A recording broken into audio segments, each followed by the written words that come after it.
il est là, le prophète Élie Passion, il va venir. Élie Passion, Lumpungu. Oh, ben c'est bien. Mettez-vous.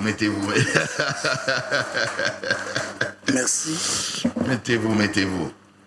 Ah, bon week-end, prophète Élie Passion. Bon week-end, tonton Jaco. Alors, j'ai des beignets, j'ai du pain, j'ai des charcuteries.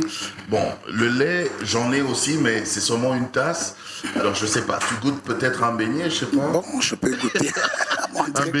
un beignet à la moine. À la moine, oui. Ça passe. Ben oui, chez nous, c'est comme ça qu'on mange ça, hein, le beignet enrobé de moine, de pâte d'arachide. Voilà. C'est une dinguerie, c'est trop bon. Est-ce qu'on peut faire ça? Quelque chose peut être bon comme ça. Inimaginable. Alors, prophète Élie Passion, aujourd'hui c'est le week-end, c'est une matinée aussi, le matin comme ça, on est là. Et vous avez dit que vous allez parler justement de cette matinée des possibilités. Une matinée de possibilités. Là où il y a le Dieu de toute possibilité. C'est ça. Parlez-nous-en. Oui, déjà, bonjour tonton Jaco. Bonjour. Je suis content d'être là. C'est pour moi une première. Je voudrais saluer les amis qui nous suivent de partout dans le monde. Soyez bénis et que Dieu soit avec nous ensemble. Une matinée de possibilités, qu'est-ce que nous voulons dire dedans? D'abord, je voudrais faire croire à tout le monde que c'est possible. C'est possible de commencer, c'est possible de poursuivre et d'arriver. C'est possible de se relever de l'échec. C'est possible de passer par des moments très difficiles, mais un jour de se relever le matin et de commencer une voie nouvelle. C'est possible d'arrêter et de reprendre à zéro. C'est-à-dire qu'en fait, rien n'est impossible. À un homme qui croit, rien n'est impossible à un homme qui a Dieu. C'est toujours possible. C'est toujours possible. Même l'impossible répond à la possibilité. Même quand je pleure. Même quand vous pleurez, les pleurs sont juste une étape de la vie qui passe, mais c'est encore possible. Prophète Élie Passion, c'est très beau ce que vous dites, mais finalement, maintenant, les gens n'y croient plus trop.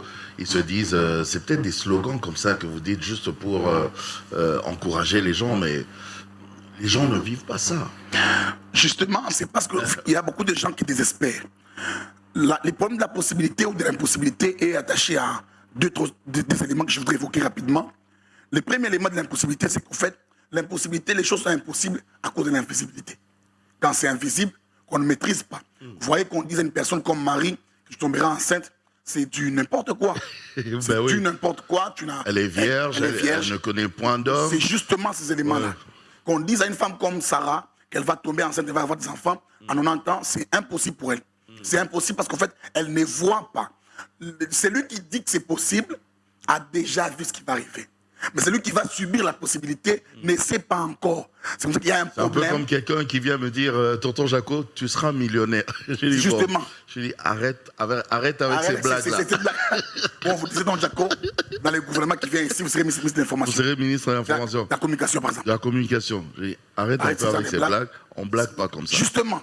Parce qu'en fait, vous réalisez votre vie. Vous vous dites, par rapport à mon planning, ça n'a pas été programmé. L'homme aime contrôler les événements. L'homme aime saisir les événements, alors que Dieu aime innover, improviser dans les temps de l'homme. C'est l'improvisation de Dieu qui rend les choses impossibles possibles. Et je voulais dire encore ce matin, c'est possible. Donc même ce matin ici, là, comme on vient de se réveiller, comme ça vient de commencer là. C'est possible. C'est possible au courant de la journée que les choses changent. Ils ont commencé un jour comme ça, très pauvre. Parce qu'il y en a qui ont mal dormi. Hein. Justement, des cauchemars poursuivis par des... Ils ont mal dormi. Ils ont mal dormi et jusque ce matin-là... Ils sont très mal réveillés. Ils sont très mal réveillés. Et des mauvaises humeurs. Et ils sont réveillés avec des soucis. Les mêmes soucis, là, ils ont dormi avec ça. Justement. Qui ont été même ramifiés et amplifiés. Mais c'est possible. C'est vraiment possible.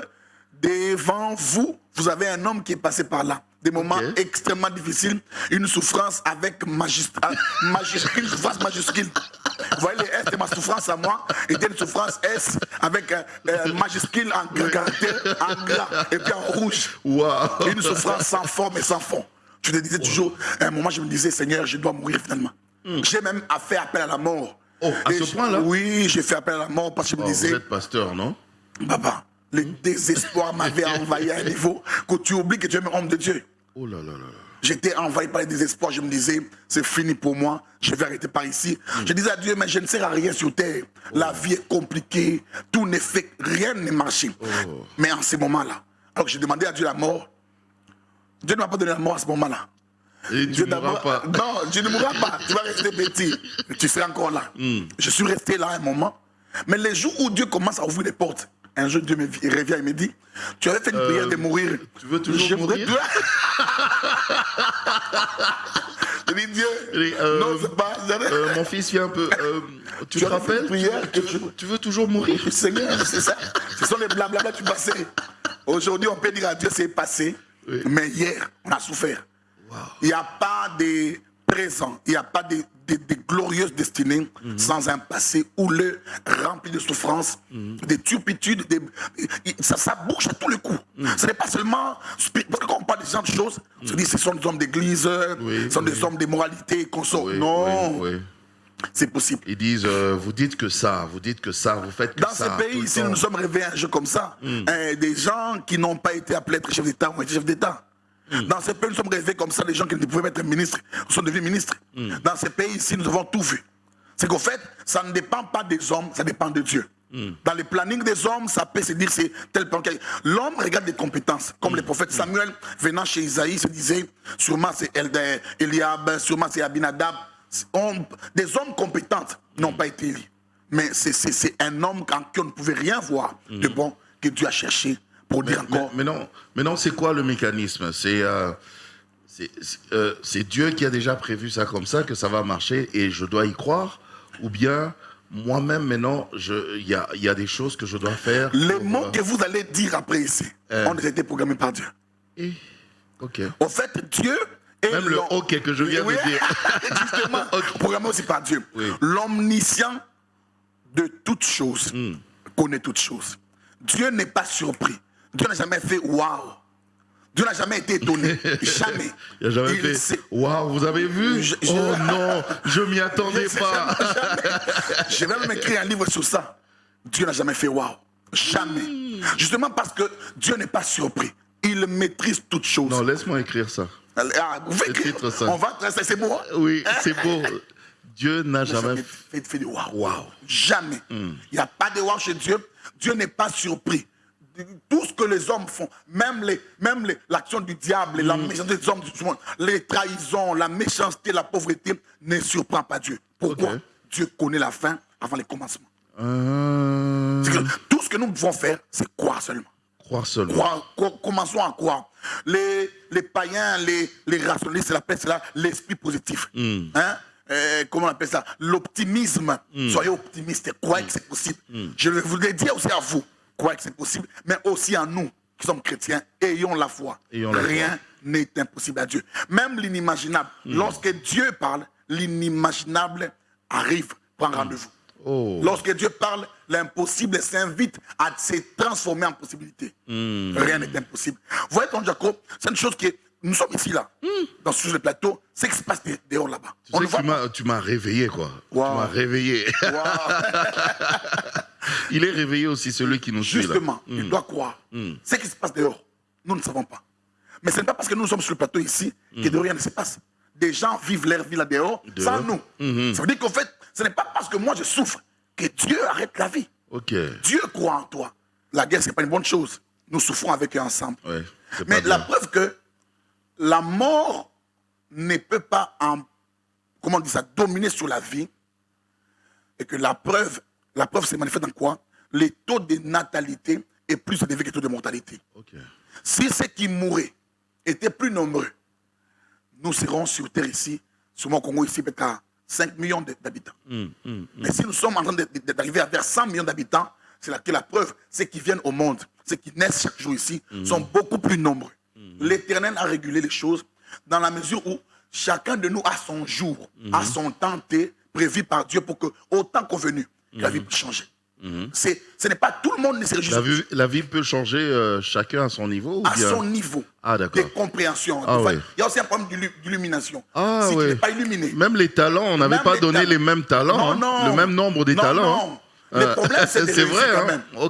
Même si tu as des talents, réussis d'abord. Réussis. Réussis d'abord. Fructifie ça. Justement, pas d'explication, travail. Tu as un talent. Beaucoup de gens pensent que le talent, c'est la fainéantise. Comme il vient de Dieu, J'ai seulement un talent. il va se manifester lui-même. Je ne vais rien faire. Je vais cacher ça. Non, non. Dieu n'est pas irresponsable. Tu as un talent, tu as une potentialité, travaille-là.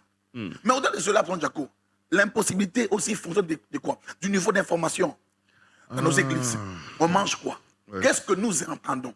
Lorsque chaque jour on nous fait voir qu'il y a un diable qui est puissant, qui ceci, cela, qui bloque les gens, le diable existe et il opère. Mais au-delà de cela, la Bible dit que petits enfants, vous les avez vaincus, car c'est lui qui habite en vous est plus fort. Ok. Nous ne sommes pas trop conscients de Jésus, que Jésus a accompli une œuvre parfaite, une œuvre merveilleuse, et nous devons jouir absolument de l'œuvre de Christ. Mais malheureusement, les niveaux d'information influent sur la possibilité. Mais tu sais qu'il est vrai qu'il y a des sorciers aussi qui viennent nous embrouiller. Hein. Oui, oui. Des sorciers de nos familles. De nos familles, qui collaborent avec les sorciers du quartier. Des avenues. Des avenues. Du travail. Le diable doit être présent. Il fait la beauté de la rose.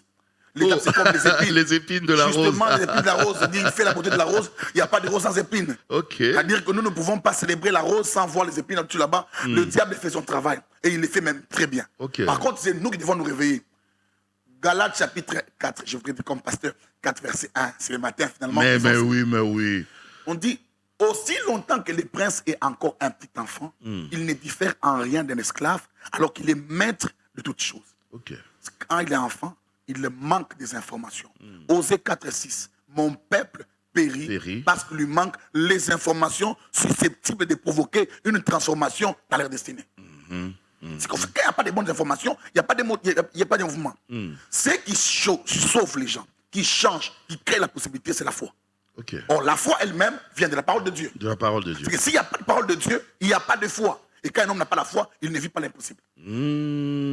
L'impossible est possible. Via la foi. Ça, on peut mettre ça aussi là-dedans. L'impossible devient possible lorsque vient la foi. Ok. Ça, c'est fait ça. Et je voudrais dire... Donc quand tu n'as pas de foi, tu risques de bloquer le possible. Le processus, justement les possibles. Le possible est bloqué par le manque de foi. Un homme qui a des milliards ne marche pas avec dans son sac, donc dans sa poche. Non. Il les a en banque. C'est dans la banque. Il n'a pas en poche. Mais s'il manque le mot de passe de sa propre carte, il ne retire pas. Mais c'est ça. C'est justement ça. Mais c'est son argent. Ce sont ses milliards. Ce sont ses milliards à lui. Mais s'il n'a pas les mots de passe, il n'accepte pas. Tu ne vas pas retirer. C'est ça la foi. Oh, j'ai oublié mon mot de passe. Tu as oublié. C'est ça le problème. La banque connaît. Comment on appelle les cash points là. Les ATM ne reconnaît pas ton oubli. Comme il a oublié, mais c'est le propriétaire. C'est quand même lui. Vrai. Et puis il est quand même milliardaire. Non. Quand tu manques, tu as oublié, tu as réellement oublié. Okay. Et tu peux subir des conséquences fâcheuses pour avoir simplement oublié, omis ton mot de passe. Okay. Mais l'argent ne changera pas, c'est ton argent. C'est toujours ton argent. Toujours ton argent. Donc, il faut garder ces informations un peu comme on garde son mot de passe. Justement. Oui. Les gens de ce monde ici gardent bien les téléphones. Il y a des informations, des photos qu'on sort, mais on ne garde pas la parole de Dieu. À peine l'avoir écouté, on l'a oublié. C'est cette parole de Dieu qui a créé le monde. La parole, je le dis toujours à tout le monde. Les gens me disent, prophète, est-ce que Dieu parle à tout moment? Dieu parle à chaque minute, à chaque seconde. Toutes les secondes. Là, maintenant, il est en train de parler. Mais, alors que nous parlons là, qui parle? C'est toi? Dieu. Non. C'est Dieu qui parle à moi. Okay. Lorsque Ananias et Saphira ont péché ont menti à l'apôtre Pierre. Quand Pierre parle, il dit quoi? Pourquoi avez-vous menti au Saint-Esprit? Il n'a pas dit à l'apôtre Pierre.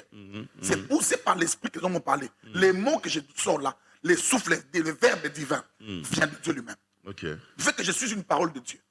Dieu parle tout le temps. À chaque seconde. À chaque seconde. Chaque seconde, chaque nanoseconde, chaque picoseconde est chargée d'une parole de Dieu. Les jours où Dieu ne parlera plus, le monde va périr. La stabilité du monde est attachée. Comment ça se fait? Tu as déjà vu une personne parler tout le temps, chaque seconde? Le problème, c'est que vous réfléchissez avec la tête. Même quand je dors, il parle. Justement, vous réfléchissez avec la tête. Oui. Les choses de Dieu n'ont pas été faites pour être conçues. Vous voyez, les cerveaux n'ont pas des élastomères capables de saisir l'infinitésimalité de Dieu. Par contre, la parole de Dieu, on la comprend par le cœur et par la foi. Okay. Les jours où Dieu ne parlera plus, la terre va tomber. Okay. Elle va s'effondrer et rien ne sera plus stable. Okay. La stabilité du monde et fonction de la parole de Dieu que Dieu dit À Dieu chaque... est la parole. Ok. Il ne sait que parler. Dieu n'est rien d'autre. L'argent de Dieu s'appelle parole. Mariage de Dieu s'appelle parole. Victoire de Dieu s'appelle parole. Tout s'appelle parole. Rien de Dieu n'est argent. Tout est la parole. Alors, Mitterrand, Branly, il faut me dire, le journal, ce sera tout à l'heure. Oui, avec qui? C'est qui présente? Il faut me dire, on va le recevoir ou la recevoir. C'est qui? Gloria. Ok. C'est Gloria qui sera là pour nous présenter le journal. Alors, Prophète Élie Passion, on a retenu. Alors, le programme. Vous avez un programme pour les Justement, la semaine prochaine, nous avons un programme de 3 jours de prière que nous appelons la prière de possession et des possibilités. C'est 3 jours de prière. Nous serons là le mercredi de la semaine prochaine, le jeudi et le vendredi. Et nous clôturerons le dimanche en 8 avec Dieu. Oh, c'est un plaisir. Mais merci vraiment de nous avoir éveillés ce matin. Donnez-moi une minute avec l'adresse de l'église. Oui. Ceux qui veulent nous joindre pour appeler, vous pouvez passer par ton Jaco directement. Il va nous relayer le message, comme toujours. Quel honneur. Merci beaucoup. Et ceux qui veulent nous voir en présentiel, nous sommes sur Boulevard Salongo, 6760, à la commune de Lemba, quartier Salongo. Merci beaucoup.